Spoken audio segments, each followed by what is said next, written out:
É, Antes da gente começar, e aí eu passo a palavra pro Gabriel, que vai fazer a mediação dessa mesa, só algumas informações práticas.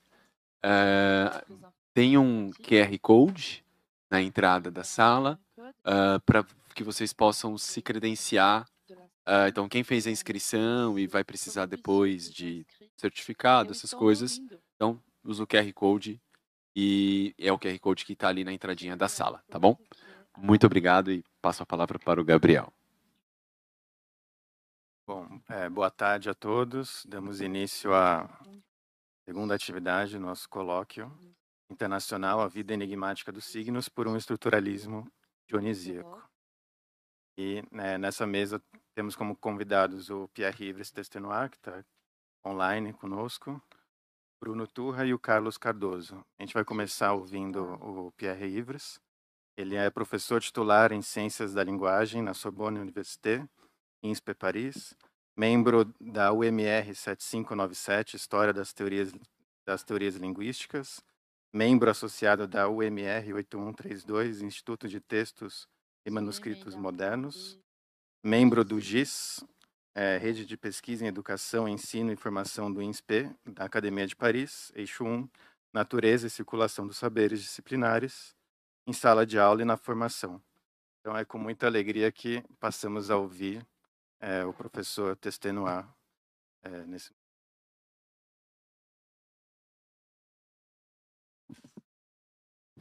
Alors,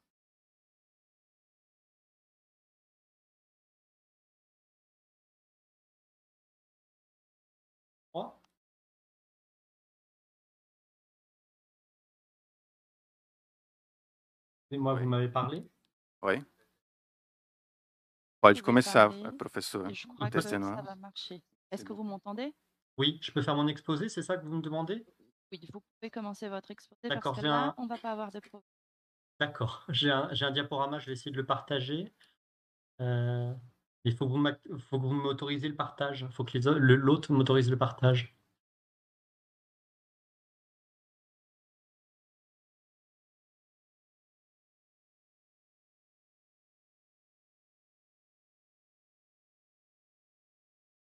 Vai C'est bon? autorizar, né?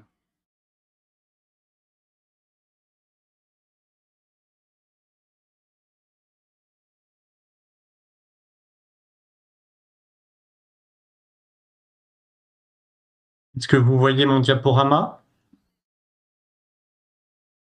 Sim, Vous pouvez me dire si Oui. le... Donc je peux commencer? por favor. Oui, s'il vous plaît. D'accord. Bah, écoutez, bonjour à tous. Merci pour l'invitation et désolé d'être à distance et isolé puisque je ne vous entends pas. Alors, je vais essayer de parler lentement, hein, ce qui n'est pas dans mon habitude pour la traduction simultanée. Dans le cadre de cette table ronde, ça va, vous m'entendez? Qui porte sur les nouvelles lectures de Saussure, on m'a demandé de parler des anagrammes. Et donc, ce que je propose dans ce propos introductif, c'est de confronter ce que j'appelle la première réception des anagrammes, c'est-à-dire la lecture qui a été faite des anagrammes de Saussure dans les années 60-70, à ce que on peut en dire aujourd'hui à partir de l'exploitation de l'ensemble du corpus saussurien et donc des nouvelles recherches sur les manuscrits. Il me semble que l'on peut faire un bilan puisque les anagrammes ont été découverts d'une certaine manière il y a 60 ans. Le premier article de Jean Starobinski qui a fait connaître ce travail date de 1964, donc on a un petit peu de recul, on peut en faire un bilan. Et ce qui m'intéresse, c'est d'abord, dans un premier temps, de dégager certains des traits de cette première réception des années 60-70 qui a durablement influencé la lecture qu'on a fait de ces textes de Saussure. Et ensuite, dans un deuxième temps, je présenterai certains des traits qui m'apparaissent marquants à la lecture de l'ensemble du corpus saussurien.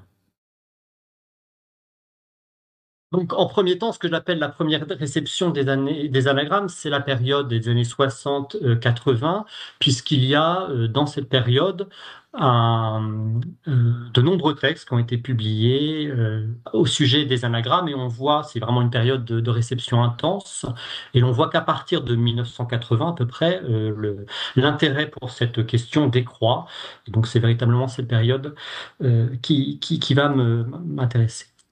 Alors, on peut dégager plusieurs traits qui sont marquants dans cette première réception. Premier élément, ce qui est frappant, c'est le décalage entre l'engouement que les cahiers d'anagrammes, la découverte des écrits d'anagrammes a suscité, et l'étroitesse du corpus qui était disponible et sur lequel cette réception s'est fondée. Alors, quand je parle d'engouement, c'est soit un engouement de type positif, puisque les anagrammes a suscité chez certains chercheurs un engouement. On a parlé pour certains de seconde révolution saussurienne au sujet des anagrammes. Pour d'autres, les anagrammes ont suscité plutôt de la réserve et des critiques, mais en tout cas, il y a eu une concentration d'intérêt passionnel, disons, pour cette recherche lorsqu'elle a été découverte.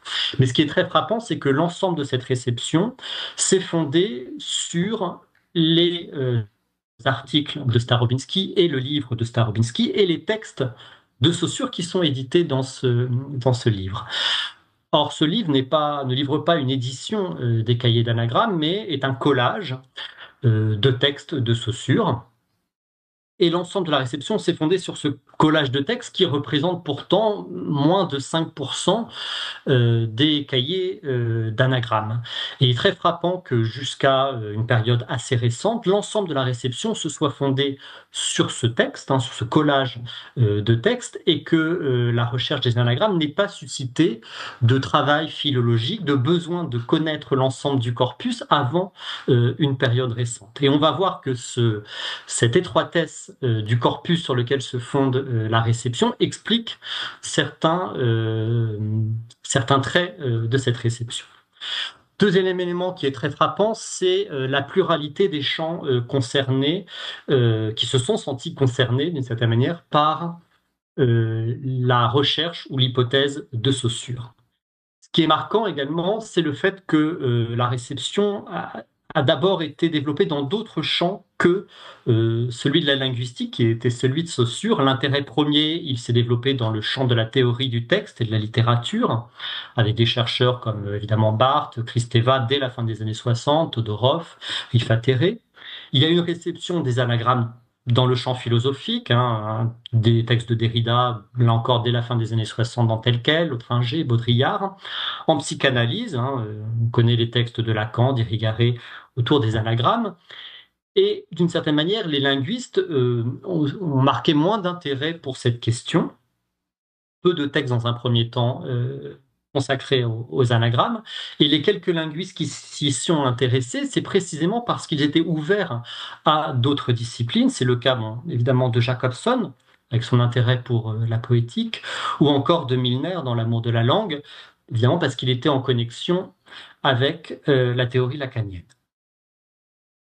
Enfin, troisième élément qui est frappant dans cette première réception, c'est une lecture qui est essentiellement spéculative et disjonctive. C'est-à-dire que la lecture qui a été faite n'est pas une lecture de type historiciste. On n'a pas essayé de comprendre véritablement ce que Saussure cherchait à faire avec cette recherche des anagrammes et les 100 cahiers qu'il a développés, mais on a plutôt, dans le prolongement de ce qu'a fait Jean Starobinsky, essayer de trouver dans les anagrammes des appuis théoriques pour développer les questions qui étaient celles des chercheurs de l'époque sur l'interprétation des textes, par exemple.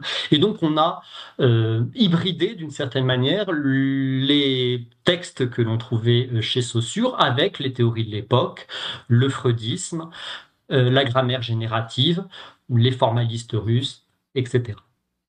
Deuxième élément très frappant, c'est la lecture disjonctive qui a été faite, puisque la grande question qui traverse la première réception, c'est de savoir comment on articule cette recherche nouvelle que l'on découvrait chez Saussure avec ce qu'on connaissait de lui et particulièrement le cours de linguistique générale.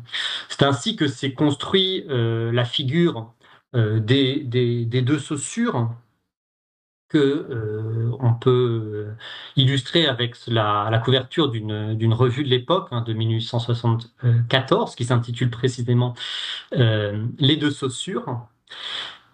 Et l'illustration qui a été choisie, qui a été créée pour cette revue, illustre bien l'opposition qui structure la réception des années 60-70 entre un Saussure qui serait diurne, rationnel, celui du cours de linguistique générale, et un Saussure de Londres, obscur, qui serait celui des anagrammes. Et vous l'avez évidemment dans cette illustration avec cette ombre dans laquelle ont été insérées des reproductions des manuscrits d'anagrammes qui empiètent, vous le voyez, sur la face diurne de Saussure, et pas à n'importe quel endroit, à l'endroit, vous le voyez, du cerveau. C'est la thématique à travers cette image, la thématique de la folie des anagrammes, qui, là encore, est une thématique très importante de l'ensemble de la réception de cette période, qui est développée, vous le voyez, dans quantité de textes à l'époque. Alors, ce thème de la folie, évidemment, il a un écho certain dans les années 60-70, avec le magistère de Foucault au Collège de France, la publication du Schizo et les langues, la prégnance de la psychanalyse. Bon, qu'il soit adopté de façon soit critique, soit de façon positive. La folie des anagrammes désigne, pour certains, l'erreur du linguiste qui serait pris dans une recherche délirante. Pour l'autre, ça exprime d'une certaine manière une sorte de retour du refoulé par rapport à ce que serait la rationalité corsetée du cours de linguistique générale. C'est en tout cas autour de cette dualité entre anagramme et cours de linguistique générale que se structure la réception des années 60-70. Et sur cette question de l'articulation des anagrammes au cours de linguistique générale, on peut identifier 3 postures majeures chez les chercheurs.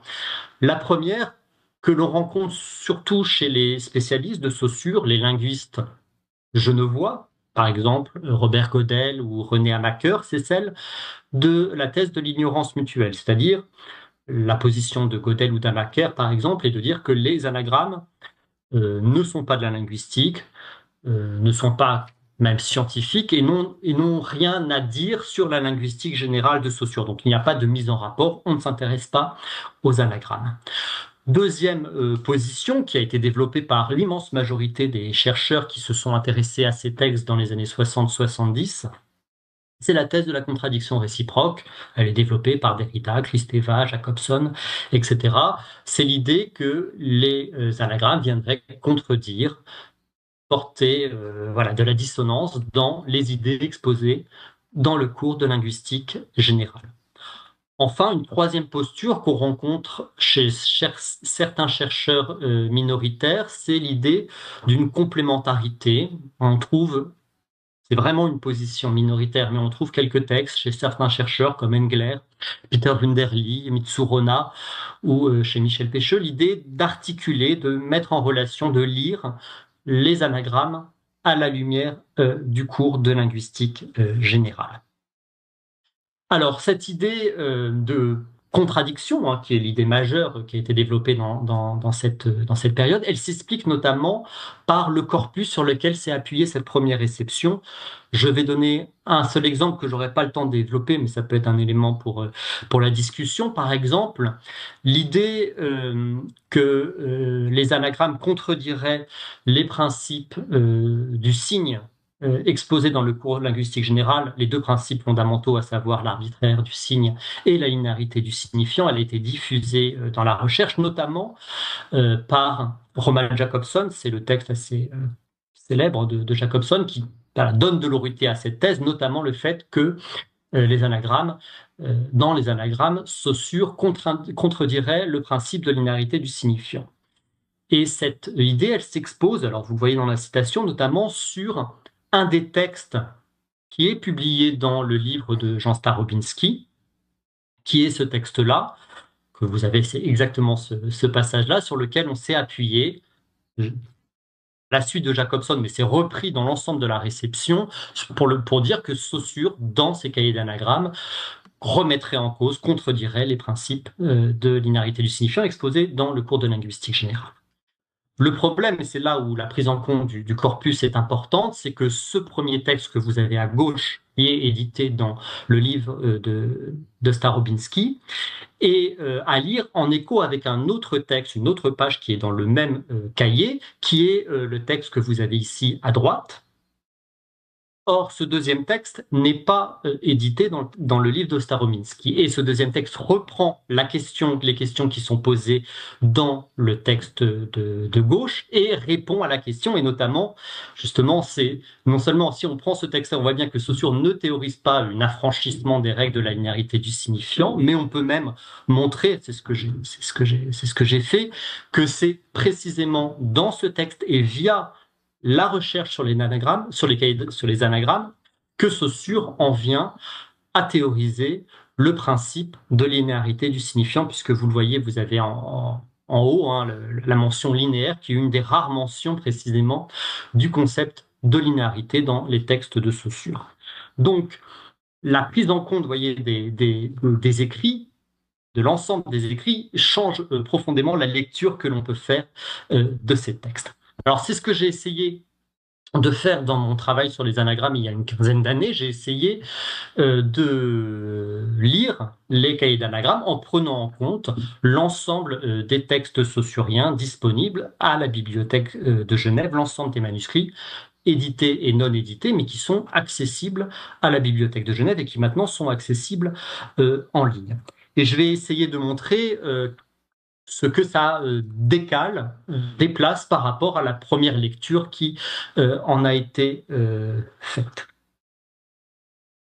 Premier élément qui me semble important, c'est de montrer que les anagrammes ne sont pas, la recherche des anagrammes n'est pas un isolat dans l'itinéraire de Saussure, mais que c'est une recherche qui s'insère dans un réseau d'autres recherches et qu'il y a notamment dans la carrière de Saussure plusieurs recherches qui portent sur les questions de versification, de métrique, de poésie, et qui, d'une certaine manière, travaillent sur une vingtaine d'années des questions qui se retrouvent dans la recherche des anagrammes. On peut dégager 5 grandes recherches en fait, sur la versification chez Saussure, qui sont marginales puisqu'elles n'ont pas donné lieu à des publications scientifiques, mais qui sont quand même un axe assez important et structurant de son travail. Je vais rapidement les parcourir, mais c'est simplement avoir conscience que ces travaux existent. On trouve dès 1888-1889, c'est-à-dire 20 ans avant les anagrammes, une recherche de Saussure sur la métrique homérique, où vous avez ici les pages des manuscrits. Saussure cherche une explication structurelle, disons des rapports entre pieds au sein du mètre homérique pour une communication qu'il donne à la Société de linguistique de Paris, mais c'est déjà un travail dans lequel on trouve des questionnements qui se retrouveront dans celui des anagrammes. Deuxième ensemble de recherches, peut-être pas le plus important, mais ça a été édité depuis, vous avez la référence en bas, c'est l'ensemble des recherches de Saussure sur la versification française pour un enseignement qu'il a donné pendant 10 ans à l'Université de Genève. Troisième recherche, qui sont préalables aux anagrammes, qui sont même la genèse métrique immédiate de la recherche des anagrammes, c'est le travail sur le vers saturnien que Saussure fait avant les anagrammes, notamment pour expliquer cette énigme métrique que constitue le vers saturnien, c'est-à-dire le plus ancien vers de la poésie latine. Quatrième recherche qui est parallèle à celle des anagrammes, c'est la recherche sur la métrique du Rig Veda, qui est, alors là vous avez les tableaux j'y reviendrai de cette recherche, hein, et qui occupe une place très importante dans les manuscrits de Saussure. Hein. Vous avez 20 cahiers qui se prétendent comme ça, qui sont des cahiers de recherche sur la métrique du Rig Veda et qui sont parallèles à la recherche des anagrammes et se poursuivent même après l'abandon de l'hypothèse anagrammatique. Et enfin, vous avez la recherche qui est maintenant, qui a été popularisée par Jean Starobinski, qui est la recherche des anagrammes, à savoir l'hypothèse de mots-thèmes qui structuraient la poésie ancienne. Mais c'est important d'avoir en tête que la recherche des anagrammes prend corps dans un questionnement sur le vers qui préoccupe le linguiste depuis une vingtaine d'années, et cet ancrage métrique donne sa cohérence au parcours anagrammatique. C'est bien un principe formel de composition poétique que Saussure cherche à travers les anagrammes. Et sans cet ancrage formel, métrique, versificatoire, on ne comprend pas pourquoi Saussure a en tête d'aller chercher des noms cachés dans les textes gréco-latins. Et si on coupe les anagrammes de cet ancrage métrique, on en fait une quête herméneutique, voire une quête cryptique, comme l'a fait Starobinski et ses exégètes, qui est d'une certaine manière un contresens par rapport à la démarche initiale de Saussure.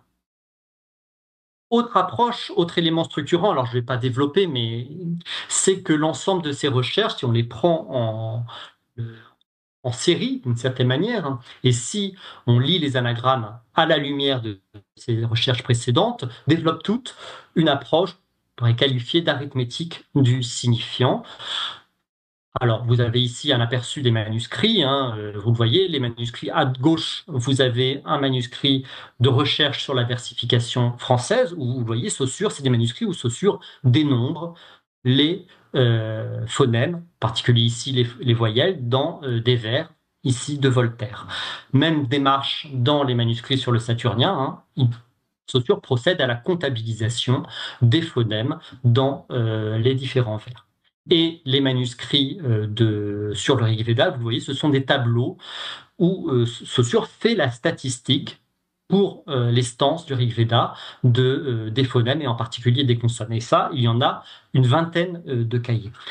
C'est vraiment, et donc ça, c'est quelque chose qui est aussi très important, qui traverse l'hypothèse des anagrammes, puisqu'il y a l'hypothèse du mot-thème à proprement parler des anagrammes, et puis il y a aussi la question de la parité phonique, hein, que Saussure n'abandonne jamais, mais voilà, il y a, qui est structurant pour Saussure, la question de chercher une solution chiffrée, la statistique comme recours, comme méthode pour analyser les textes. Un autre point important, que je ne vais pas développer, mais qui est aussi un élément structurant qui apparaît lorsque l'on lit les cahiers à la lumière de l'ensemble des recherches de Saussure, c'est que ce sont des travaux de ce qu'on appelle la question de la métrique verbale. C'est-à-dire qu'un élément important pour Saussure, c'est pas simplement le dénombrement statistique des phonèmes, mais le rôle des mots dans l'ensemble du vers, qui est assez novateur dans l'histoire de la métrique et des questions de versification à l'époque. Je ne vais pas développer, mais vous avez des textes importants où Saussure développe l'idée de schéma verbal, l'idée que le vers, c'est pas simplement un schéma abstrait, un schéma métrique, mais c'est surtout la question importante, c'est celle du schéma verbal, du mot dans la place du vers, qui fait écho au questionnement qu'on trouve chez Louis Havet à l'époque. Et donc ça, c'est une notion assez importante qui explique, qu'on retrouve dans ses travaux de versification, et qui explique la place importante attribuée aux mots, au mot-thème dans la recherche des anagrammes. Vous avez ce texte, par exemple, important, vous voyez, où Saussure développe la question du schéma verbal, la manière, c'est-à-dire dont un vers se décompose en mots, et il utilise la notion, vous voyez, de figure vocale, qui est une question évidemment très importante, puisque c'est une notion centrale des manuscrits de l'essence double, et qui explique évidemment la question de la place du mot dans le vers, soit présent physiquement dans les vers saturniens, soit sous-jacent dans les anagrammes, c'est un élément structurant de son approche des textes poétiques. Dernier aspect, donc toute cette fois, ce sont des aspects qui sont complètement ignorés de la réception des années 60 et 70. Un dernier aspect, c'est le fait que la recherche de Saussure sur les anagrammes s'ancre dans les méthodes et les problématiques de la grammaire comparée.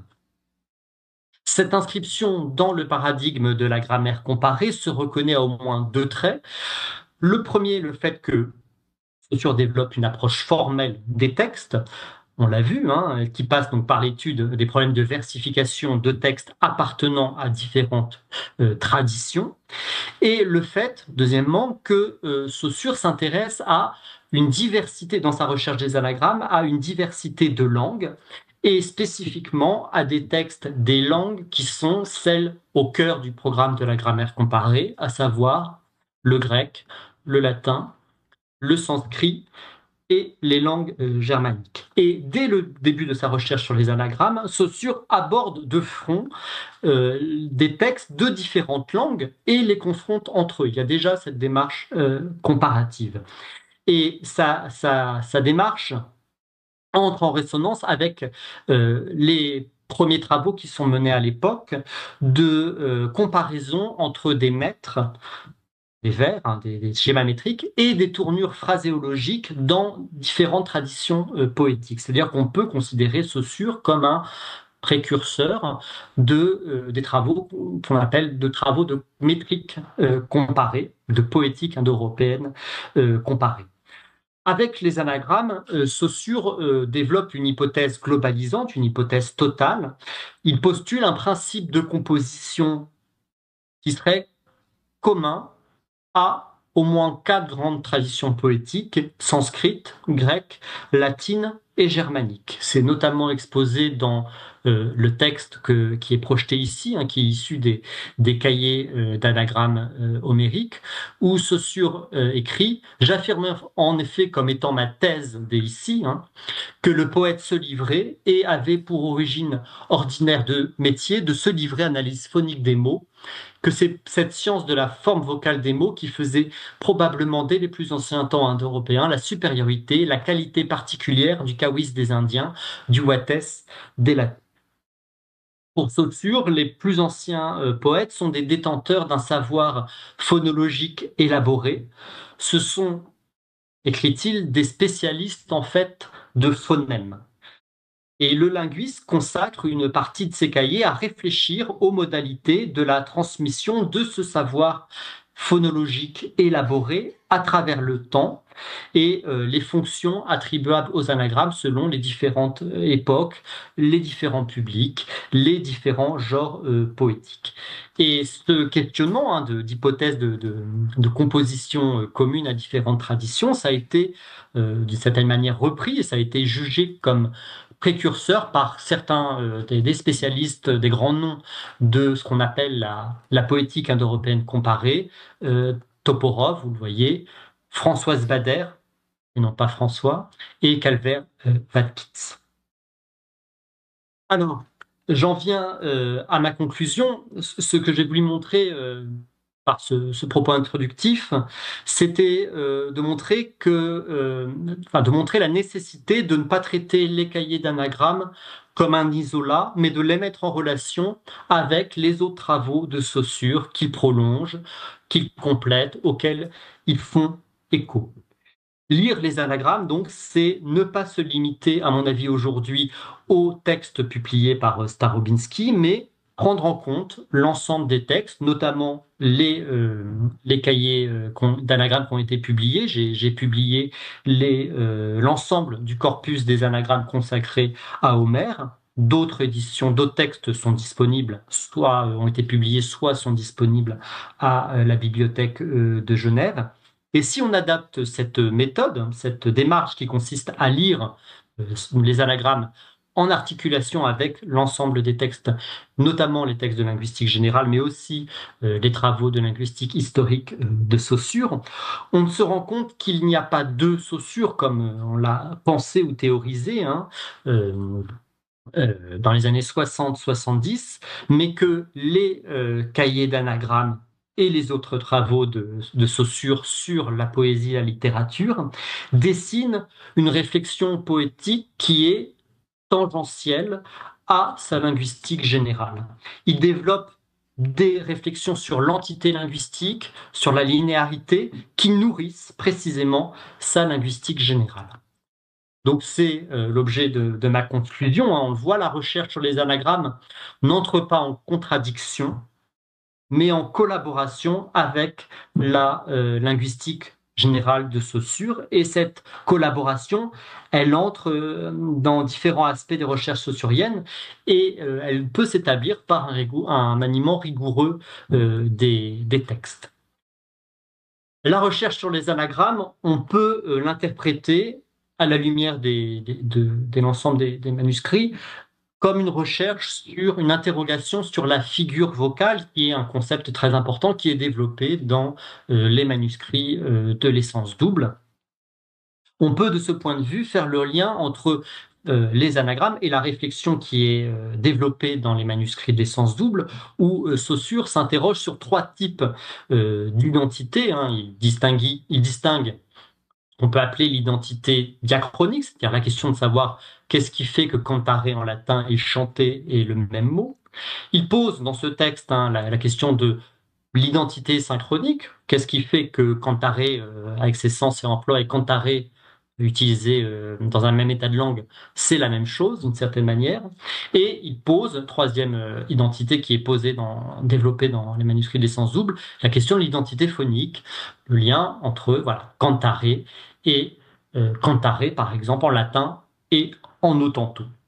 Et cette question sur les identités, on le sait, c'est vraiment une question qui est centrale dans la réflexion linguistique de Saussure. Qu'est-ce qui fonde l'identité diachronique? Qu'est-ce qui fonde l'identité synchronique? Et ces deux questions, elles sont au cœur de son enseignement. La question de l'identité diachronique et synchronique, elles fondent d'une certaine manière la linguistique de la langue telle que la définit Saussure dans ses cours de linguistique générale. Et il me semble qu'avec avec les anagrammes, c'est cette question de la figure vocale, la question de l'identité phonique qui est au cœur de ces interrogations. Je vous remercie pour votre attention. J'arrête le partage.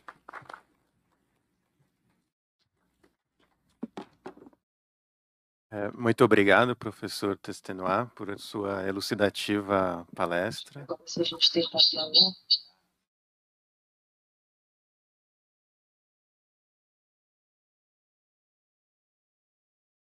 E nos ajuda a nos situar um pouco nos estudos, no campo histórico dos estudos do Saussure, né?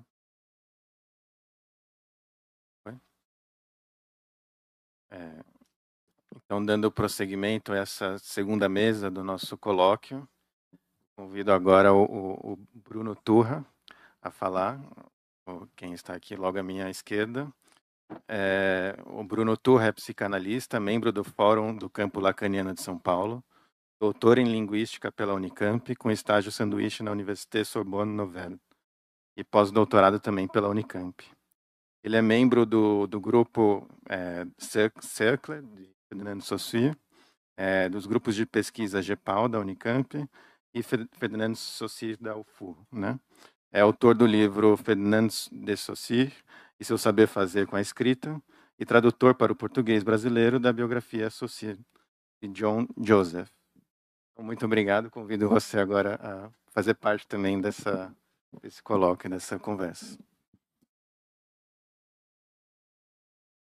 Olá, boa tarde a todas e a todos.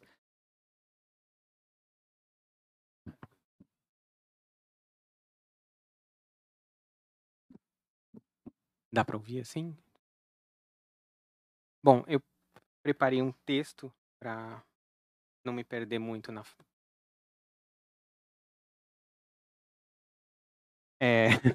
Eu preparei um texto, então, para não me perder muito na fala, eu costumo falar demais. Então, vou ficar aqui no texto. E eu dei como título, né, alguma coisa que eu venho pensando atualmente, assim. nessa minha relação entre a linguística e a psicanálise. E eu chamei, então, esse texto de Mais Além ou Aquém da Comunicação, o que se lê de novo em Saussure. Bom, né? Boa tarde a todas e a todos. Eu gostaria inicialmente de agradecer o convite da organização do evento, em especial ao professor Fábio Lucas, para compor essa mesa sobre as novas leituras de Ferdinand Saussure. Eu fico sempre muito contente e animado em participar de encontros para falar da obra saussuriana, sobretudo quando o colimador é o instigante livro do professor Patrice Maniglier, A Vida Enigmática dos Signos. Bom, para tratar do tema da mesa, né, as novas leituras de Saussure, eu tomarei esse novo não como o atualíssimo, no sentido cronológico do termo, mas como aquilo que se opõe à leitura feita do CLG, né, dessa vulgata saussuriana, que um tanto despretensiosamente chamarei de velha. Velha no sentido do que se repetiu e ainda se repete, inclusive nos cursos de letras, sobre Saussure ter excluído o sujeito e a história, ou sobre Saussure das dicotomias. Velha ainda no sentido de tal discurso ser de difícil sustentação a partir da descoberta dos manuscritos de 1996, mas que também já era questionado antes disso. É nova, assim, a leitura iniciada aqui no Brasil por Cláudia Teresa Guimarães de Lemos, nos anos 90, ao retomar Saussure em diálogo com os desenvolvimentos da psicanálise de Jacques Lacan. Desde a criação do seu projeto de aquisição de linguagem, concomitante à criação do Instituto de Estudos da Linguagem, o IEL-Unicamp, a autora já alertava sobre os equívocos produzidos a partir da sobreposição de modelos psicológicos a modelos linguísticos em estudos sobre aquisição de linguagem. Diante da inoperância do conceito de sujeito da psicologia para tratar da relação entre a criança e o outro e entre sua fala e a língua, e a impossibilidade, naquele momento, de tratar ao mesmo tempo do outro e da língua, Lemos inicia um processo de mudança teórica que promoveu um afastamento mais radical da psicologia do desenvolvimento e uma insistência na linguística. Tem-se o texto de 1992, Os Processos Metafóricos e Metonímicos como Mecanismos de Mudança, como marco desse afastamento, quando o autor equivale a interpretação por parte de Lacan dos conceitos linguísticos a uma reinterpretação radical destes. Pois, e aí eu cito a professora de Lemos, pois realça precisamente tudo aquilo que o campo da linguística havia rechaçado. Tais interpretações mostram a possibilidade de considerar algumas das ideias de Saussure e Jacobson como uma via de afastamento do empirismo no que concerne os enfoques socio-interacionistas da aquisição da linguagem. Fim da citação. Com Lacan, portanto, e com um objeto bastante particular, a fala infantil, o grupo coordenado por Lemos retorna a Saussure. Tendo realizado parte da minha formação, especialmente os anos de doutorado, no interior das discussões propostas pelos desdobramentos do grupo fundado por Lemos, e que atualmente é o GEPAL, né, Grupo de... fugiu o nome, mas de aquisição de linguagem, coordenado... Esqueci o que é esse P. Grupo de pesquisa, claro. Eu saí da academia...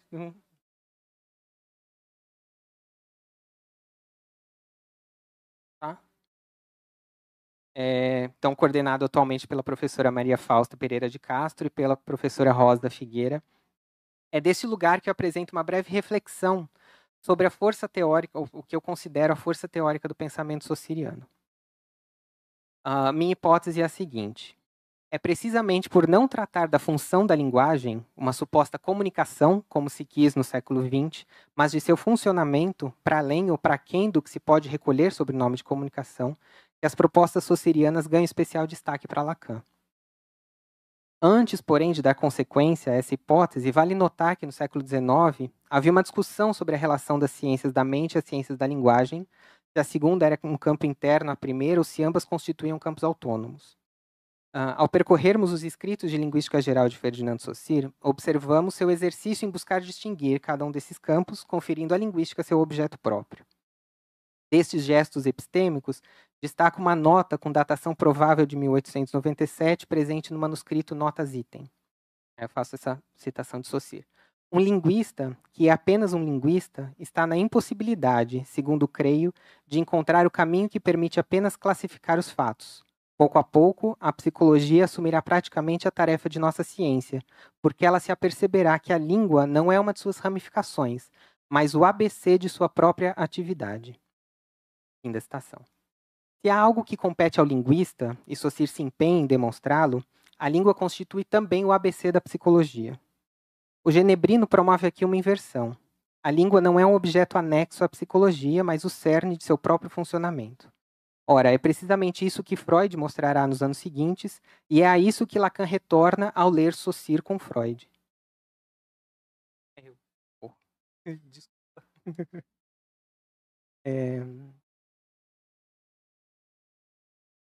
No manuscrito Essência Dupla da Linguagem, anterior à citação, já podemos ler que, citação, não é o pensamento que cria o signo, mas o signo que determina, primordialmente, o pensamento, por conseguinte o cria, na realidade, e o leva, por sua vez, a criar signos sempre um pouco diferentes daqueles que recebeu.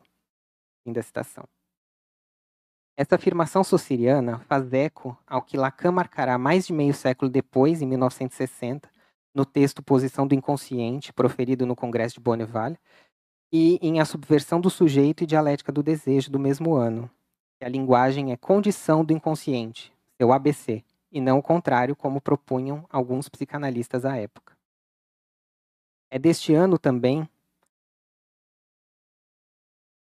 a formulação, o significante é o que representa um sujeito para outro significante. Ou seja, o sujeito do inconsciente é um efeito da cadeia significante. Se tomarmos a primeira menção a Saussure em seu seminário, em junho de 54, ou seus textos contemporâneos, Função e Campo da Falha da Linguagem, de 53, ou A Instância da Letra no Inconsciente, ou A Razão desde Freud, de 57, a reflexão saussuriana ocupa lugar de destaque.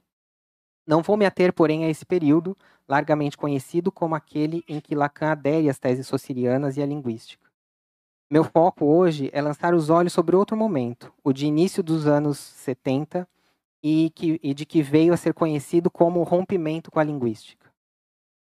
É desse período, notadamente da aula de 19 de dezembro de 72, que se entende o abandono da linguística por parte de Lacan.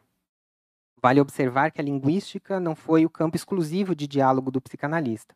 Outros domínios, como a lógica, a topologia, a teoria dos conjuntos e, por fim, a teoria dos nós, ocuparam papéis fundamentais na formalização lacaniana.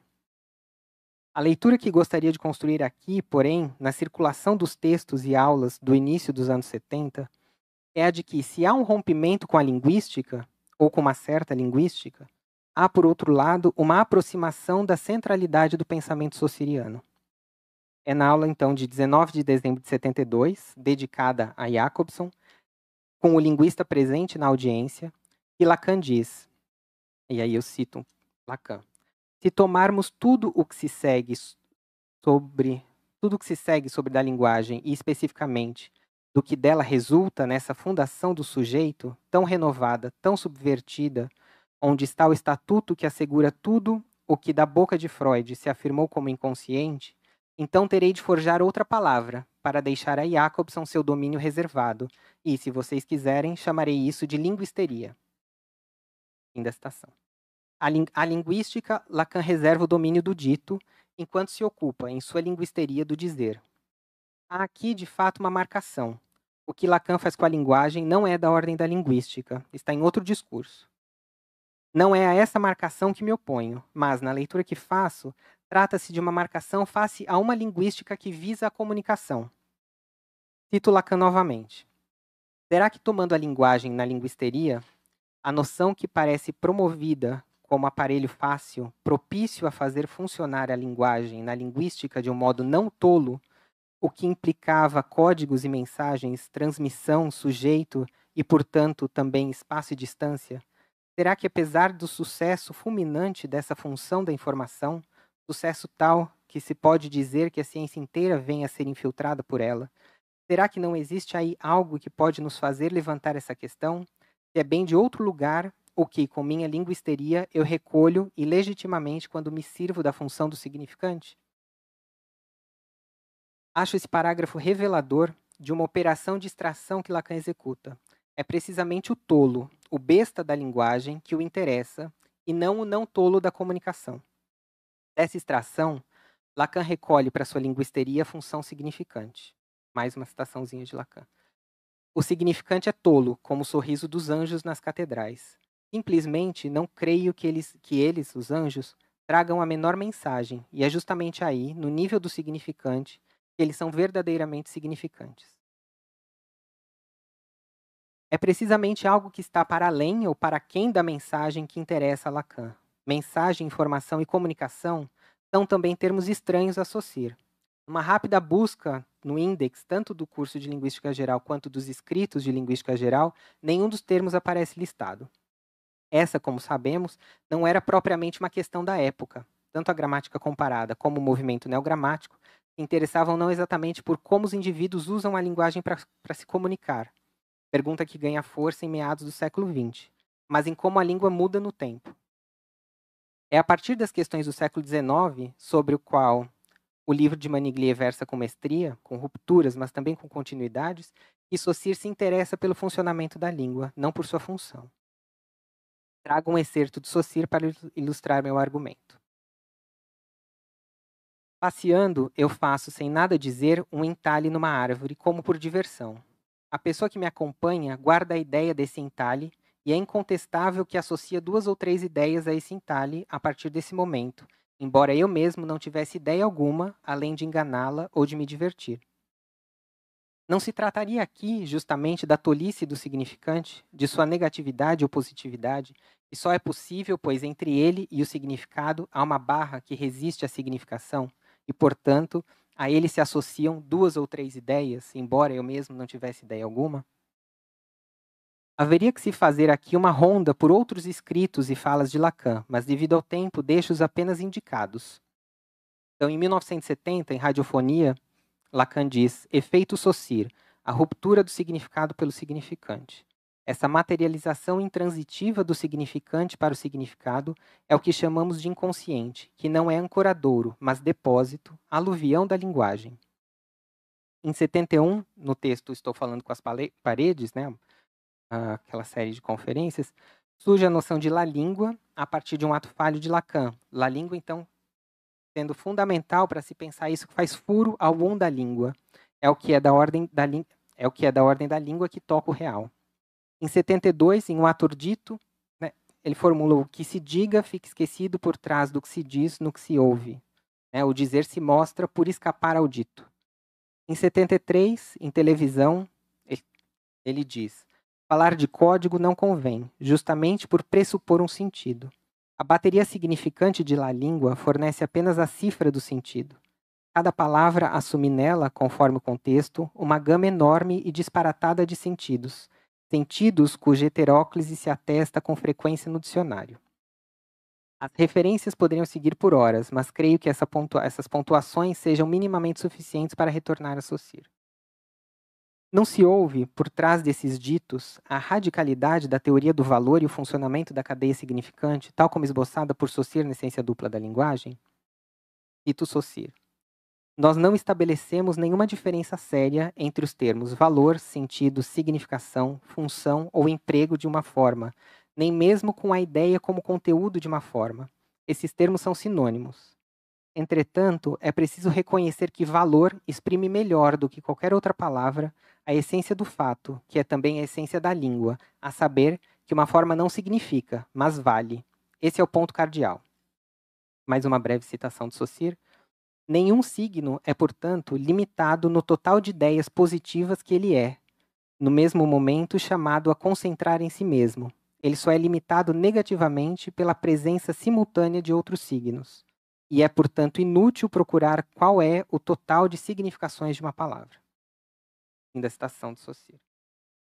Bom, tendo explicitado a leitura que faço de Saussure com Lacan, e nessa leitura, como a extração que Lacan faz da linguística para sua linguisteria diz do ponto nodal da teoria saussuriana, passo rapidamente para a questão do sujeito. Sobre o sujeito em Saussure, eu me remeto integralmente à tese de Karen Alves Silva, pesquisadora lá do GEPAL, da Unicamp, defendido ano passado, e que faz um percurso pela obra saussuriana, destacando justamente as diferentes formas em que o sujeito falante aparece. O que acho essencial destacar aqui é a indissociabilidade entre sujeito e significante.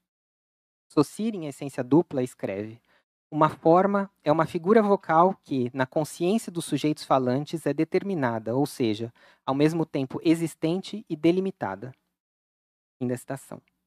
Dito de outra forma, é apenas pelo sujeito falante que uma base material advém significante. Não há significante sem sujeito.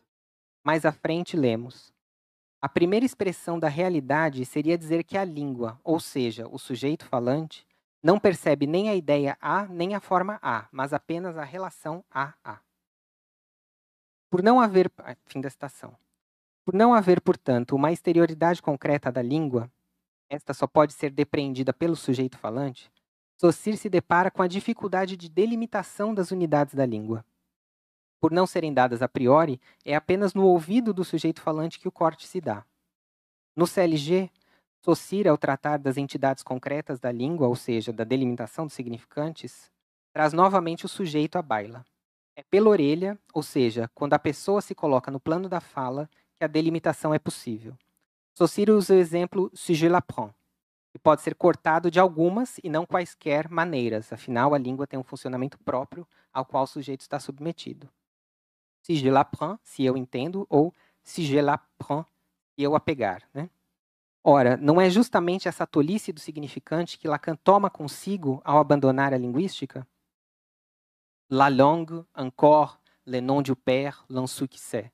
São expressões que Lacan usa justamente para brincar com essa equivocidade a partir, sobretudo, dos anos 70. Ele joga justamente com isso que convoca a orelha do sujeito, que o convoca ao corte. Aí está, não sem Saussure, a linguisteria de Lacan. Os não tolos erram. Eu entendo que isso se aproxima muito dos pontos em que Saussure tropeça. Saussure tropeça na besteira da língua, na dificuldade da delimitação. Não basta, por exemplo, dizer que as unidades da língua são os fonemas, ou as palavras, ou qualquer recorte dado de antemão. É o ouvido do falante que corta a língua. O equívoco convoca a orelha ao corte, a uma interpretação. Saussure diz inúmeras vezes que não há significante sem significado. É a orelha, ao cortar uma cadeia sonora, que faz com que significados se associem a ela. Não é precisamente esse o trabalho do analista ao produzir um corte? Fazer com que o sujeito, a partir desse corte, associe de outra maneira? É bem verdade que Saussure não sabe bem o que fazer com isso. Entretanto, não escamoteia, aponta o furo. São pontos delicados, ele diz. O que nos leva, finalmente, aos anagramas, lugar em que o horror do real de La Língua fez barreira ao prosseguimento da pesquisa. Saussure instala a função sujeito-falante na orelha, e é essa operação que está em causa no estudo dos anagramas. Os poemas anagramáticos devem ser tomados enquanto produção oral, não escrita. É do que ressoa que se trata. É na declamação desses textos que se ouve o anagrama. O anagrama não está no texto escrito, mas se ouve no texto recitado. O que salta aos ouvidos de Saussure, os nomes dos heróis e deuses homenageados nos poemas, põe em xeque um dos pontos centrais de sua teorização, como o professor Tessenoir acabou de dizer, a linearidade da cadeia significante. Esse é um dos argumentos que se usa, como o professor falou, para falar de dois Saussure, né? O Saussure dos anagramas e o Saussure do CLG. Isso, de fato, faz questão a Saussure, mas não vejo aí uma esquise do linguista e do louco. Trata-se, a meu ver, de uma obstinação para compreender o funcionamento da linguagem, por mais tola que seja. Trago um fragmento manuscrito de Saussure recuperado por Starobinsky, inclusive um que o professor Tessenoir projetou. Pode-se dar tae através de tá mais t. Isto é, convidar o leitor não mais a uma justaposição na consecutividade, mas a uma média das impressões acústicas fora do tempo, fora da ordem no tempo que tem os elementos, fora da ordem linear que é observada se eu dou tae através de tá mais ae ou tá mais e, mas que não é se eu dou através de tá mais t. A serem amalgamados fora do tempo, como eu poderia fazer com duas cores simultâneas? Se a Freud faltou-lhe as relações sintagmáticas e associativas, a Saussure fez falta o Nachtraglichkeit, o a posteriori freudiano. Há dois tempos em jogo, o tempo da fala, assim como eu leio essa possível articulação entre os anagramas e o curso de linguística geral, os estudos em linguística geral. Há dois tempos em jogo, o tempo da fala, linear, como postulado no CLG, e o tempo da escuta, que age retroativamente, recolhendo aquilo que se precipita da fala, ou como Lacan postula no Atur Dito, se diga, fique esquecido atrás do que se diz, no que se ouve. Saussure abandona sua pesquisa, mas aponta para aquilo que será o trabalho do analista, ouvir o que se precipita da cadeia da fala, vislumbrar na fala aquilo que aponta para o sujeito do inconsciente. Trago uma breve citação de Gadei Péché para encerrar minha fala. Há, no fazer com a língua de Saussure, algo que dá abertura à formulação da questão da língua, sem que o horizonte de la língua seja imediatamente foracluído. O espaço do valor é o de um sistêmico capaz de subversão, em que, no máximo, qualquer coisa pode ser representada por qualquer coisa. Fim da citação. É, portanto, em minha leitura, por capturar o funcionamento da linguagem justamente lá onde a comunicação vacila, que Saussure se mostra atual.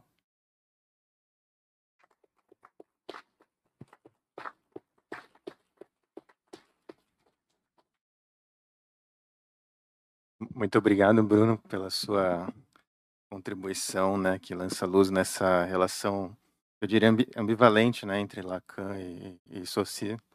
Me lembrou um pouco, eu estou, por acaso, traduzindo atualmente o Cursos do Nietzsche sobre Platão, e ali aparece um outro Platão, né, não Nietzsche antiplatônico, mas justamente uma apropriação, digamos assim, e a sua leitura na relação entre Lacan e Saussure, de alguma forma, faz esse movimento, fazendo inclusive uma leitura retroativa, digamos assim, do Saussure a partir um pouco do Lacan, e achei isso interessante.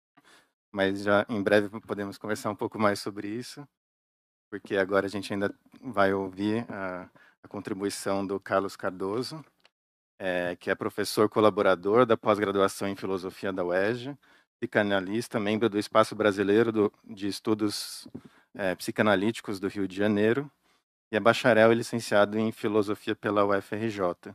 É mestre em Filosofia também pela UFRJ e doutor em Filosofia pela PUC do Rio. E fez um estágio na Universidade de Paris 10 sob a direção do Patrice Manillier. Fez um pós-doutorado também na Filosofia da UERJ. Além disso, ele faz parte de grupos de pesquisa. Enfim, você faz parte de uma série de grupos de pesquisa do CNPq. Eu fico muito alegre de poder te ouvir a sua contribuição.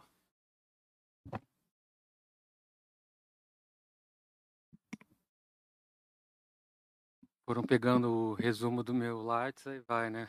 Vai a lista. Queria agradecer muito o convite por estar aqui com Patrícia, né? É uma honra. Faz 9 anos que eu estive lá em 2015, né, em Nanterre, que, enfim, foi um período muito importante, né? Eu vou apresentar um texto para vocês aqui, assim, que eu organizei. Terminei de organizar agora há pouco, na verdade, né? Porque esse texto do Patrícia que está sendo traduzido é um texto que é muito importante para mim, é um texto que é uma grande referência na minha pesquisa, né? Quem já estudou comigo ou quem já leu algum texto meu, com certeza conhece esse texto. Então, ter a possibilidade de ter esse texto em português, eu acho que é algo muito importante, né? Acho que é algo muito importante. Então, agradecer pelo esforço da editora, do evento e do Patrício por ter escrito essa obra, né? Eu vou começar aqui, então. Eu vou começar falando um pouco da minha relação com essa obra. Eu ainda não vi a tradução, mas eu tenho aqui o texto original, né? Que eu tive muito prazer de ler, né? Então, eu conheci o trabalho do Patrício por volta do ano de 2010. Na verdade, eu acho que foi 2011, porque foi no ano que saiu um artigo que eu li, que foi o primeiro texto dele que eu li sobre Saussure e Derrida, né? Foi perto do final da minha graduação em filosofia, né? Eu estudava, na época, a interseção entre estruturalismo e fenomenologia. Eu estava começando a entrar em contato com a obra do Derrida, né? Ao ler pela primeira vez a gramatologia, eu tive algumas questões e reticências com a leitura que o Derrida fazia de Saussure, né? Eu li o Saussure antes de ler o Derrida, né? E eu estava na minha cabeça que eu queria escrever um texto sobre isso, e aí eu descobri que o Patrício tinha um artigo sobre o tema, né? Aí eu comprei o livro, né? O Momento Filosófico dos Anos 60 na França, eu acho, né? Que tem um artigo dele, né? E eu vi que ele tinha escrito o texto que eu queria ter escrito de uma maneira muito mais competente que eu poderia ter feito, obviamente, né? Terminando a graduação, enfim.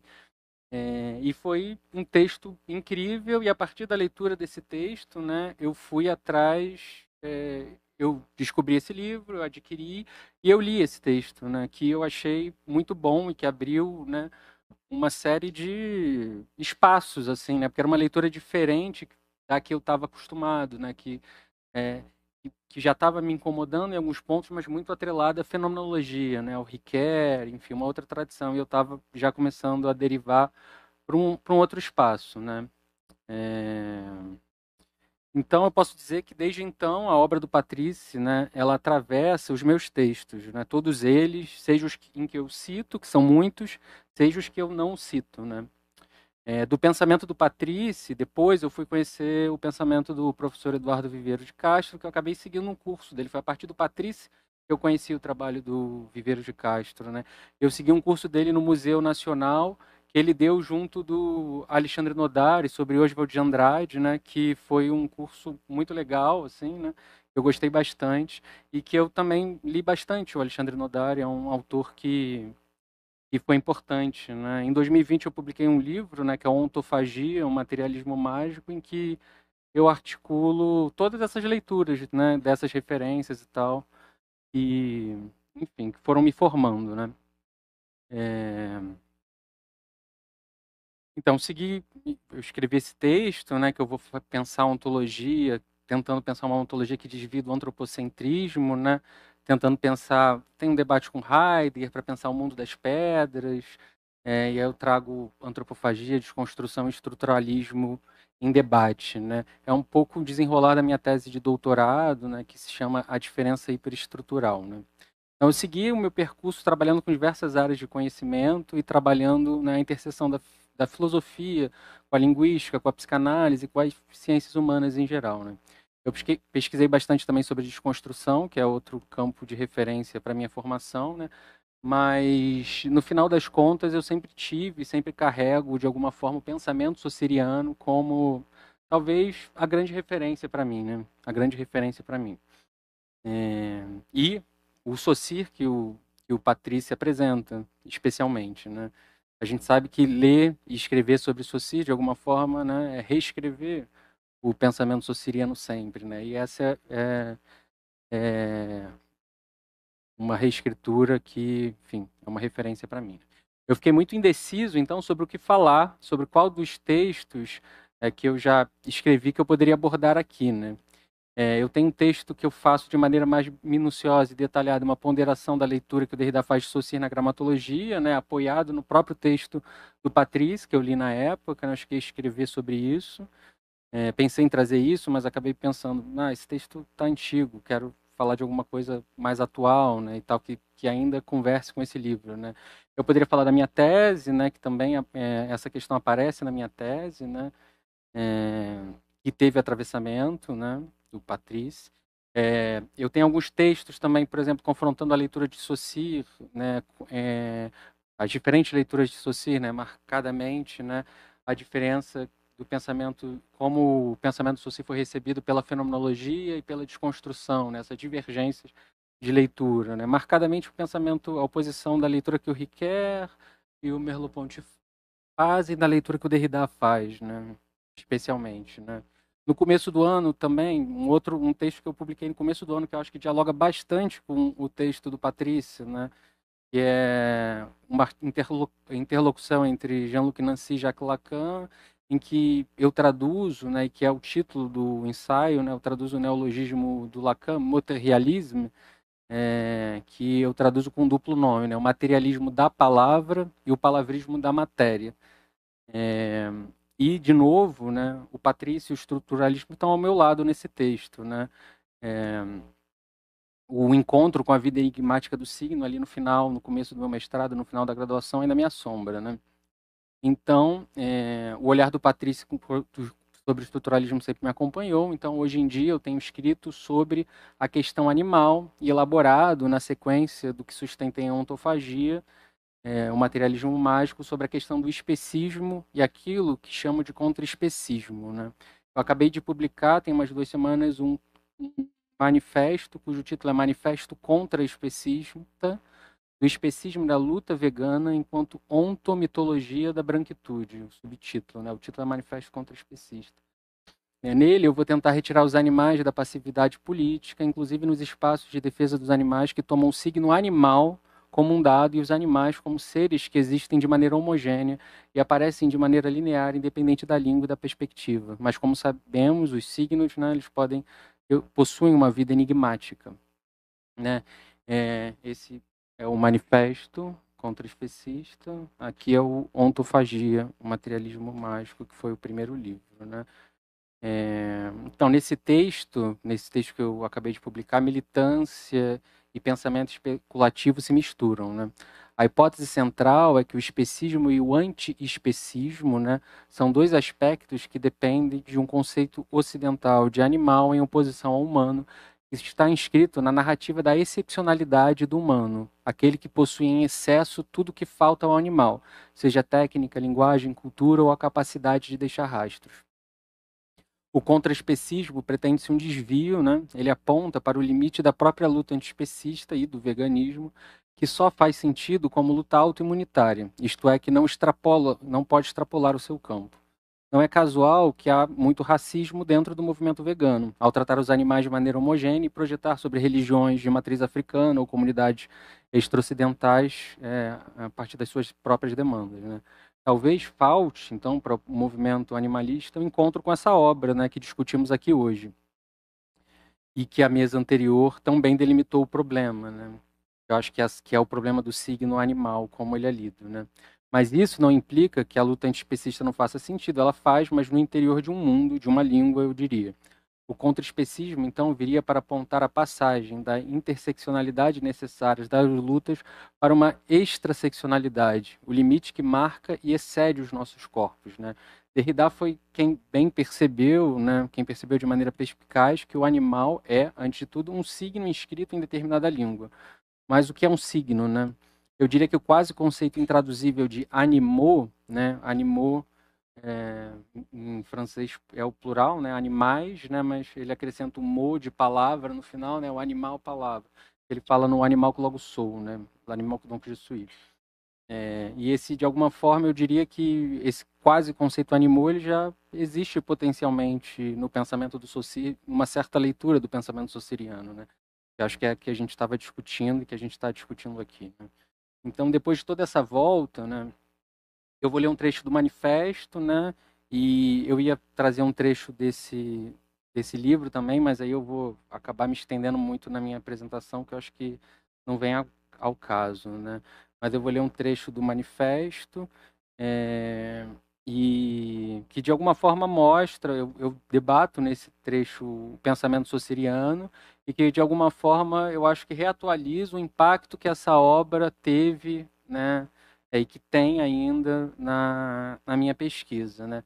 Mas antes, né, de ler esse trecho do manifesto, eu queria ler uma citação daquele primeiro texto que eu li do Patrício, que eu acho muito importante, né, para trazer, acho o problema, inclusive o problema que está na vida, que está colocado e que me atravessa, né, que está colocado na vida enigmática do signo, né? E aí eu o cito. Não se trata mais aqui tanto do problema da identidade e da diferença, quanto do problema do uno e do múltiplo. O que o comparatismo descobre é que há uma positividade no múltiplo como tal. A variação, no lugar de ser um obstáculo à pesquisa científica, se torna um instrumento privilegiado. É porque o latim é o francês, o italiano e o espanhol que ele pode fazer o objeto de um conhecimento. Só esta variação nos diz quais eram finalmente os valores ativos em latim.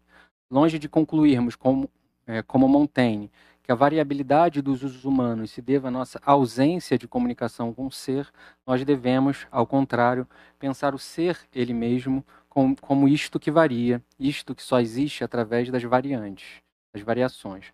Não se trata de superar esta variação pela invariação, mas de encontrar na alternativa que cada realização propõe da outra a única verdade que podemos afirmar sobre ela. Se a reversão do platonismo nunca existiu, esta pode ser a mais radical, não porque ela renunciou ao projeto ontológico, mas, ao contrário, porque ela separa a noção de ser da invariante para identificar uma noção de variação. Se esta, e aí continua, né, na citação, se esta interpretação da história do estruturalismo é exata, pareceria então que a desconstrução de Derrida se inscreveria não na história longa e fundamental do ser, mas numa história relativamente curta e sob a dependência de uma descoberta positiva, que é aquela do choque metafísico que as disciplinas comparatistas impuseram subterraneamente, mas seguramente, ao conjunto do pensamento. Este que faz a irrupção no pensamento e que se encontra em excesso na metafísica é, bizarramente, o indo-europeu e com ele a noção de variante. Então, essa passagem é uma passagem que eu gosto muito, né, que, enfim, que eu cito no meu livro, na minha tese, né, e que eu acho que, enfim, delimita bem, por exemplo, atravessa questões que foram conversadas na mesa, né? Eu vou começar aqui a ler o texto, eu vou pedir para você me fazer ter atenção com o tempo, pode me cortar, né? Se eu estiver falando muito rápido também, vocês podem me avisar, né? Eu vou ler uma passagem do apêndice, né? Que é do apêndice que está no final do texto, né? No começo desse apêndice eu vou trabalhar a ideia do animô, né?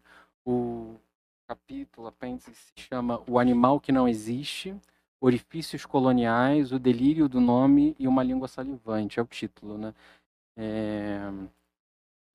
Nesse texto eu vou partir de pensar, assim, debater essas questões a partir de uma citação, né, do Preciado, que é: o Ocidente é desenhado como um tubo com dois orifícios, uma boca emissora de sinais públicos e um ânus impenetrável, né? A partir dessa citação eu vou tentando desenrolar algumas questões, né? E aí eu vou já partir aqui já do meio dessa parte do texto, né? Pular essa primeira parte em que eu articulo um pouco essa ideia do animô, né? Desse animal que não existe, existe enquanto signo, enfim, que é colocar a questão ontológica do que é um animal para além dos debates morais, né? Que acabam se sobrepondo nesse campo, né? Contudo, a pergunta que me coloco aqui é esta: em que medida o animal, e este animal que tem sua cabeça estraçalhada, por exemplo, um carneiro, existe? A resposta é dupla. De um lado ele não existe, e de outro ele existe, mas na sua própria inexistência. Ele não existe por ser uma projeção antropocêntrica da língua excepcional do homem, que não diz nada ou quase nada a respeito da existência dos animais, em sua pluralidade, em suas perspectivas próprias, para além das determinações supremacistas. Este animal, por exemplo, um carneiro, existe enquanto grito surdo e inaudito que atravessa e produz o silêncio, o espaçamento e a distância entre uma palavra e outra. O olhar inapreensível de um animal prestes a encontrar uma marreta e o seu grito nos abrem caminho para pensarmos sobre a possibilidade desse olhar e o espaçamento que separa uma língua apropriadora e a incapacidade animal de produzir sentido. A língua, para Saussure, o fundador do estruturalismo, é um sistema inconsciente de signos, no interior do qual um signo não é mais signo de, isto é, não se orienta para o fora de um suposto real com R maiúsculo, que precederia o sistema, mas ele vale de maneira imanente em oposição aos outros signos do sistema. Um signo não quer dizer algo de algo, ele não se refere à realidade, com R maiúsculo, mas aos outros signos do interior do sistema, e são estes que produzem alguma suposta realidade, com R minúsculo e rasurada, né? Primeiro vem a língua e apenas depois o objeto da língua. Quando falamos a palavra cadeira, a compreendemos não olhando para uma suposta cadeira real, com R maiúsculo, e posteriormente compreendendo o seu sentido que se apresentaria diante de nós, mas projetamos sobre ela, entre aspas, né, sobre sua copresença, sobre aquilo que dela comparece diante de nós, o sistema da língua portuguesa. Opomos no interior do sistema da língua portuguesa o signo cadeiro aos outros signos deste sistema. Uma cadeira não é uma poltrona, um banco, um sofá, uma mesa. Ela se opõe ao verbo sentar, que por sua vez opõe-se ao verbo levantar, e assim por diante, no jogo de remessas infinitos, né? Como num dicionário, no qual uma palavra remete à definição de outras palavras, os signos da língua se endereçam sempre a outros signos do sistema, e eles fazem com que vejamos, naquele pedaço de matéria retorcido e em devir, algo como uma cadeira. Quando uma pessoa atualiza o sistema de signo e fala cadeira, e quando sentamos numa cadeira, estamos atualizando essa estrutura coletiva inconsciente que é a língua portuguesa na fala, atualizando a língua na fala. A fala é a atualização por existente singular da virtualidade coletiva e partilhada, que é a estrutura da língua. No cours de linguistique générale, ao distinguir valor e significação, Saussure afirma que o valor de uma palavra, eu cito, né, não está fixado enquanto nos limitamos a constatar que ela pode ser trocada por este ou aquele conceito, isto é, que tem esta ou aquela significação. Falta ainda compará-la com valores similares, com outras palavras que se lhe podem opor. Seu conteúdo só é verdadeiramente determinado pelo concurso do que existe fora dela, fazendo parte de um sistema. Ela está revestida não só de uma significação, mas também, sobretudo, de um valor. Isso é uma coisa muito diferente. E depois nos escritos, né? É preciso reconhecer que o valor exprime, melhor do que qualquer outra palavra, a essência do fato, que é também a essência da língua, a saber que uma forma não significa, mas vale. Esse é o ponto cardeal. Ela vale, por conseguinte, ela implica a existência de outros valores. Fim da citação. Saussure nos mostra que o valor é sempre formal e, por consequência, é a característica por excelência do signo linguístico em sua dupla faceta significante e significado. Por sua vez, a significação, que não pode ser confundida com o significado, que é formal, está no âmbito da fala, isto é, no âmbito do discurso, da atualização da língua. Em suma, uma palavra dentro da língua, ou seja, enquanto unidade formal, possui um valor. Por outro, no ato da fala, a mesma palavra possui uma significação, isto é, aponta para algo além de seu valor meramente linguístico. Mas o que é este para além, né? Por exemplo, no francês, ao dizer já vi um mouton, e o inglês, ao dizer I saw a sheep, provavelmente anunciam a mesma significação, o mesmo rasurado. Ou seja, dizem que viram um carneiro em determinada situação. Mas se analisarmos as palavras sheep e mouton em seus respectivos sistemas linguísticos, veremos que seus valores não são os mesmos. Sheep, em inglês, designa um animal, carneiro vivo, em oposição a mutton, que é usado para designar o pedaço do corpo do carneiro morto para ser consumido por um animal humano. Já em francês, a palavra mouton é usada nos dois casos, ou seja, tanto para representar um carneiro vivo quanto para indicar o corpo retalhado do carneiro servido à mesa. Sheep e mouton possuem, no exemplo citado, uma significação que pode ser traduzida de uma língua para outra a partir de determinadas mediações, como faço aqui, introduzindo a sua posição numa terceira língua. Mas não possuem o mesmo valor, pois, enquanto em inglês há 2 signos, em francês há apenas um. Mas em ambas há o especismo, ambas produzem o animal enquanto comida, ele não pré-existe à estrutura. Numa língua, apenas uma palavra pode significar o carneiro antes e depois de ter a sua cabeça acertada por uma marreta. Já em outra, existe uma palavra adequada para descrever cada momento do processo de transformação do carneiro vivo em carneiro morto. Mas nenhuma dessas línguas pode, no interior do seu delírio produtor de nomes, ver com os olhos de um carneiro que ressente a marretada, a aproximação de um fim escrito na própria língua, as diversas línguas supremacistas ocidentais e prestes a ser marcada na sua carne. A língua delirante do homem marca a carne de todos os existentes. Na sessão anterior eu vou falar do delírio do nome, da ideia de Adão nomeando todos os animais, né? Essa ficção de que o nome de alguma forma revelaria a verdade de algo, né? Para além desse próprio jogo linguístico que estou colocando aqui, né? Então, a produção, tanto da existência do carneiro vivo, quanto da existência do carneiro enquanto carne, não depende das suas disposições, da sua perspectiva, da sua relação com o seu corpo e com a sua matéria. Ela é o resultado das relações de poder marcadas nas palavras e na matéria, que colocam e possibilitam que exista algo como carneiro, que deve existir e ocupar determinadas funções. Não há segurança ontológica e evidência que testemunhe o que é um carneiro e o que é o animal, para além das relações que produzimos, para além do testemunho da marreta do homem. A estrutura inconsciente produz o animal e seu lugar. Ela produz o sacrifício especista, assim como a estrutura inconsciente racista opera com o conceito produzido de raça e, por conseguinte, produz a violência material do racismo. A língua, nesse sentido, enquadra, mata, estagna a matéria que planava antes rasurado, de se encontrar com a perspectiva apropriadora do homem, com H maiúsculo. Né? Quando nomeamos algo, paramos um sentido que corria no interior de outras relações, impedimos que esse existente seja outra coisa, que seja mais do que uma coisa.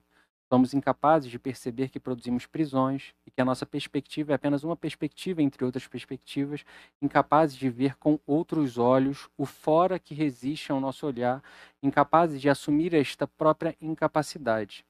Antes de existir um animal ou um carneiro, há uma existência, um fora que resiste. Ponto de vista é ponto de cegueira, e o ponto de vista mais cego é o do homem que não percebe a própria cegueira. Cito Butler, né? A tarefa consiste em reimaginar a necessidade desse fora como horizonte futuro, no qual a violência da exclusão esteja perpetuamente em processo de superação. Mas de igual importância é a preservação do fora, o local onde o discurso encontra os seus limites, onde a opacidade do que não está incluído em determinado regime de verdade atua como um lugar rompente da impropriedade ou irrepresentabilidade linguística, iluminando a violência e as barreiras contingentes desse regime normativo, demonstrando precisamente a inabilidade desse regime para representar o que pode se apresentar como uma ameaça fundamental à continuidade. Fim da citação.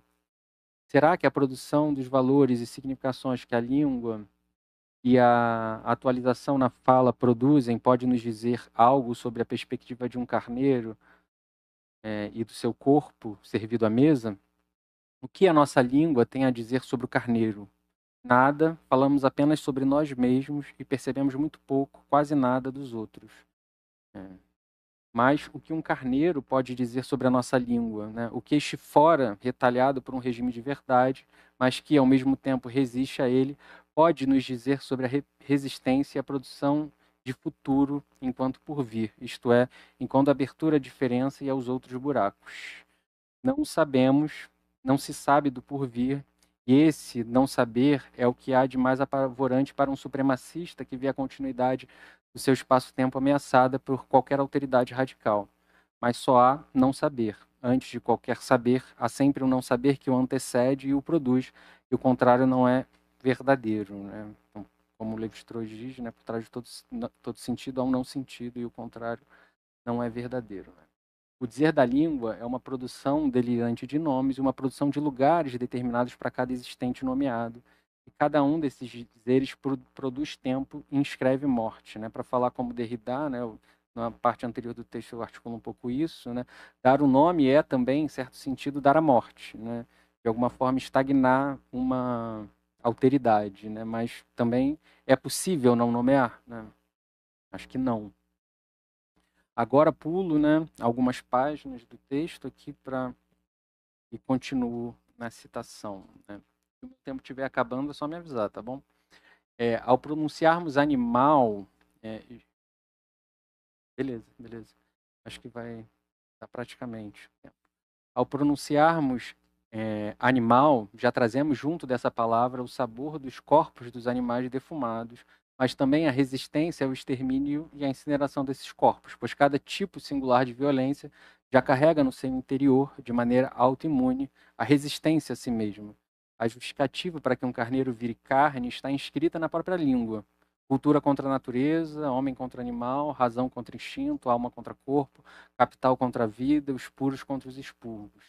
O projeto da língua ocidental é tão monstruoso que sequer podemos falar mais em Ocidente, pois este mundo e esta perspectiva, ao produzir o conceito de mundo com M maiúscula, expande suas teias por todos os campos. O Ocidente deveia, em certo sentido, o mundo inteiro. É seu projeto mesmo.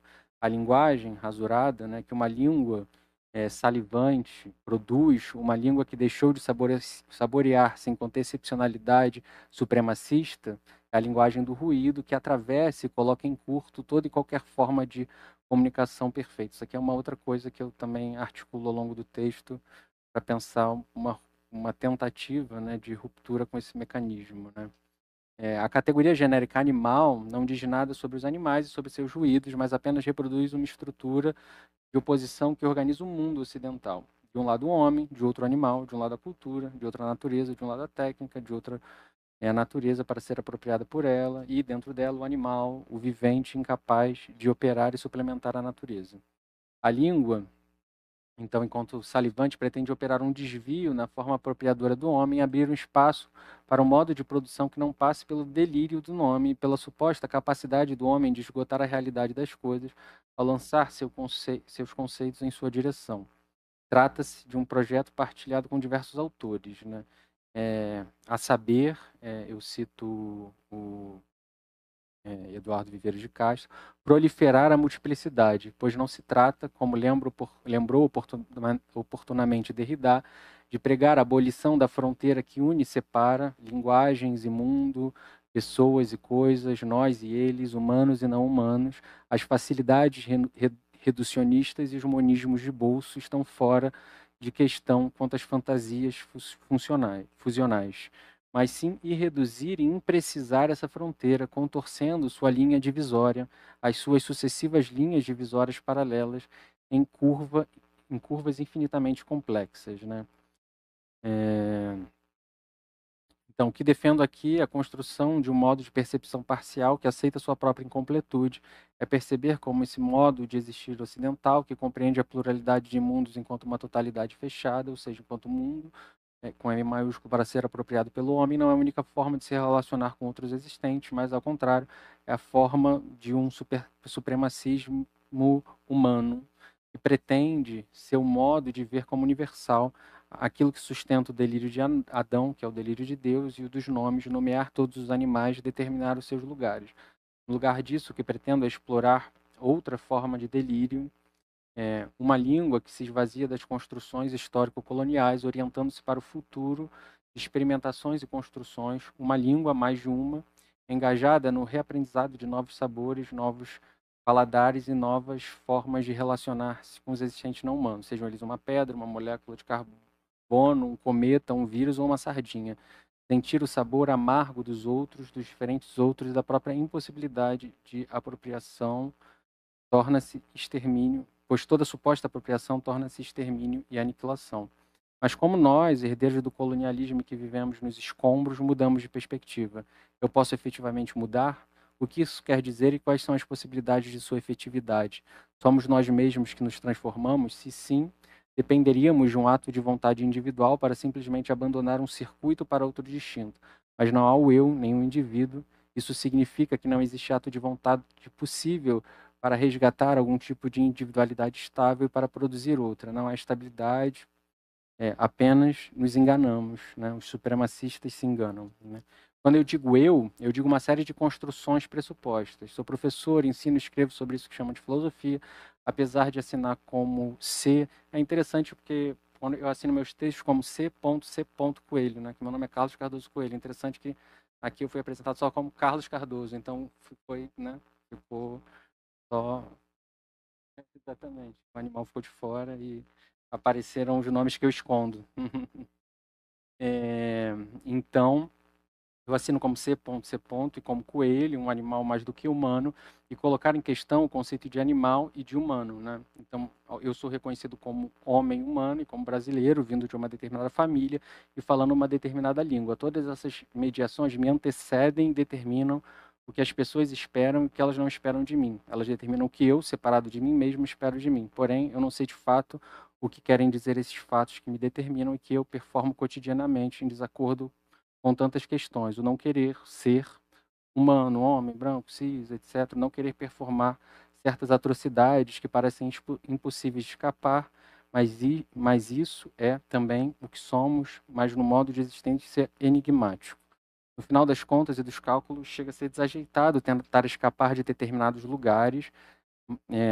Não há o eu, mas existe uma cola que gruda nas gentes e que não deixa essas estruturas que nos machucam afastarem-se de nossos corpos com facilidade. Os animais têm essa cola estrutural grudada em seus corpos, mas nós também. Quando recuso a categoria de humano e performance não ser, um deslocamento opera, mas ao mesmo tempo a cola da humanidade gruda em minha pele pelos olhares reprodutores da estrutura que nos cerca, nos molda, nos produz. Eu posso dizer que não sou humano, em certo sentido, até não ser, mas quando caminho pelas ruas e avisto um açougue ao longe, não sinto medo de ter um pedaço do meu corpo pendurado num gancho, né? Não sinto esse medo, mas esse não sentir acontece sempre no interior de um desejar não querer ser, né? Não querer ser o outro do mesmo. Mas há, quando digo eu não quero, e em todo não querer, o desejo, o pressuposto que me foi legado pela língua e por todas as mediações que me são impostas. Ser ao não querer ser, né? Então, eu já estou, enfim, faltava uma página, eu ia falar um pouco aqui da questão do arbitrário do signo, só para concluir, mas acho que é basicamente isso. Queria agradecer, obrigado.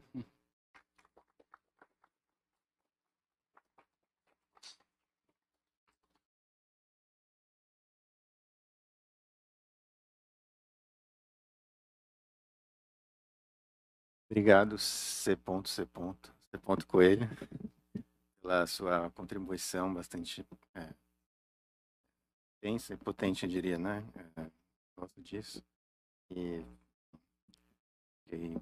no final você aponta alguns caminhos de a questão da fuga, né? Me lembrou um pouco o texto que foi citado de manhã do Deleuze, né? A literatura menor do Kafka, com possibilidade de saída desse lugar da língua, né?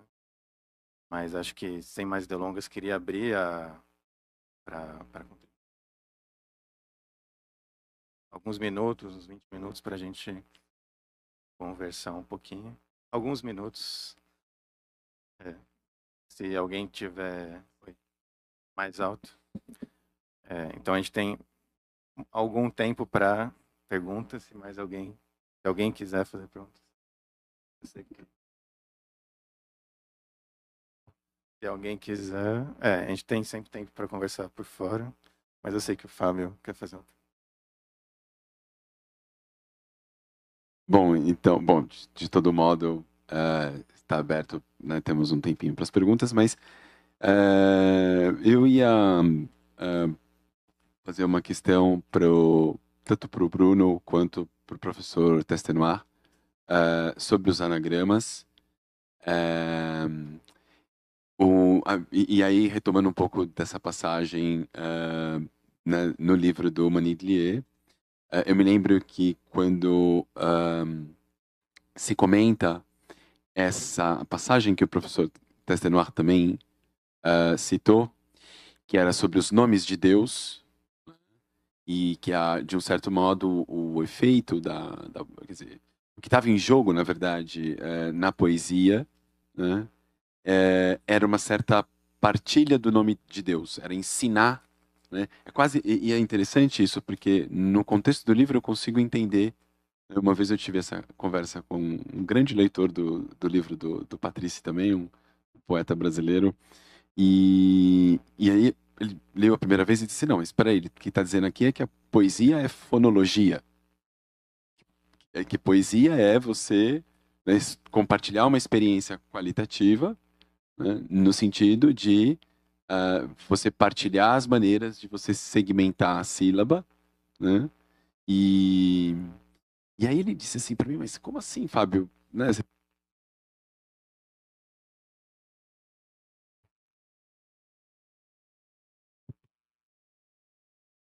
você me dizia que esse livro era, né, outra visão sobre estruturalismo e tudo mais, mas, né, é como se você estivesse dizendo assim que no fundo, questão religiosa é fonética, é fonológica, né? É Trubetskoy, né? Vamos dizer assim. E na verdade não, né? Na verdade o que a gente estava conseguindo compreender lendo ali o livro do Patrício e como ele mobilizava os anagramas, e acho que vocês falaram um pouco sobre isso, né? É a própria experiência corporal, né, fonológica, vamos dizer assim, dessa divisão silábica, a própria construção social, digamos assim, dessa prática, né?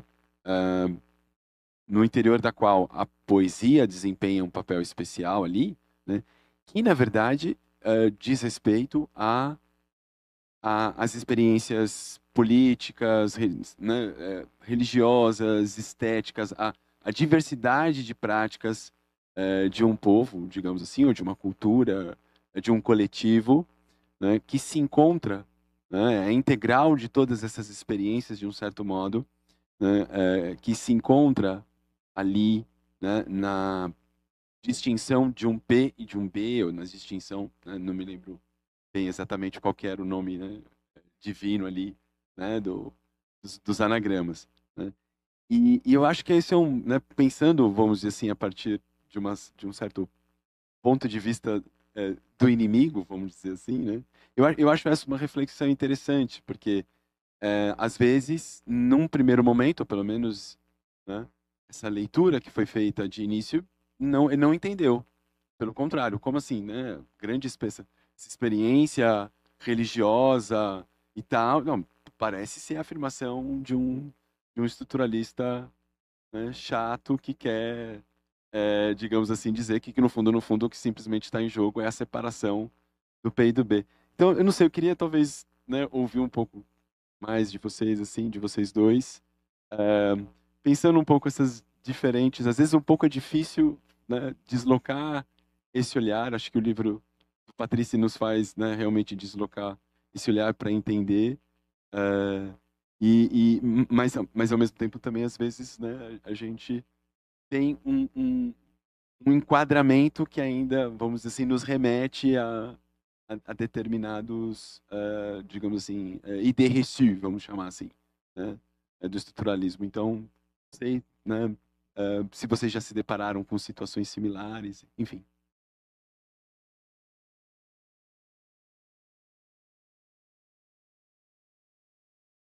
Pode começar.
Eu posso ir falando? É, é muito interessante isso que você colocou. Assim, eu vou responder não a partir de um profundo conhecedor dos anagramas, mas do que me toca quando eu leio esses fragmentos dos anagramas. Porque tem né, que acho que isso que você colocou, né, de, então a poesia é puramente fonética, né? E uma coisa que me interessou muito nessa leitura, e aí minha leitura é muito mais a partir do Starobinsky mesmo, eu não dei esse mergulho tão aprofundado como o Pierre faz, e faz brilhantemente. O Saussure, né, em alguns dos fragmentos que o Starobinsky traz, ele está muito preocupado com a questão de ressaltar a dimensão sonora do poema, né? Então, e ao fazer isso, ele se coloca como esse sujeito falante, né? Acho que um pouco eu disse isso no texto. Isso para mim interessa, né? É um ouvido que corta isso, não é o fonema em si, não é a oposição PB, mas é um ouvido que faz esse corte. E eu acho que eu iria pensar a poesia mais por conta de que, além do P e do B, tem um ouvido que faz esse corte, né? Acho que isso me interessa mais. Tem uma citação do Saussure, um trechinho do Saussure que nos anagramas, que eu não vou saber reproduzir exatamente, mas assim, é um poema que teoricamente teria que ter o anagrama de um determinado herói. Só que ele fala: "Meu ouvido tá me dizendo outra coisa. Eu tô ouvindo, sei lá, era para ter Heracles, eu tô ouvindo Vênus", né? E eu acho isso interessante. Eu acho que para mim algo do poético tá aí, né? Não exatamente na diferença PB, mas nisso que o ouvido recolhe dessa diferença PB. É isso que eu teria a dizer.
Fala em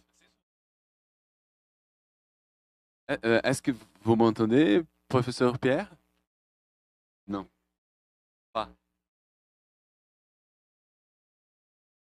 Tá, tranquilo. Bom, em resumo, professor Pierre, a pergunta era sobre um trecho, né, em que o Patrícia recupera os anagramas de Saussure, e é um trecho que você também citou, né, na sua apresentação, que é aquele que fala sobre os nomes de Deus.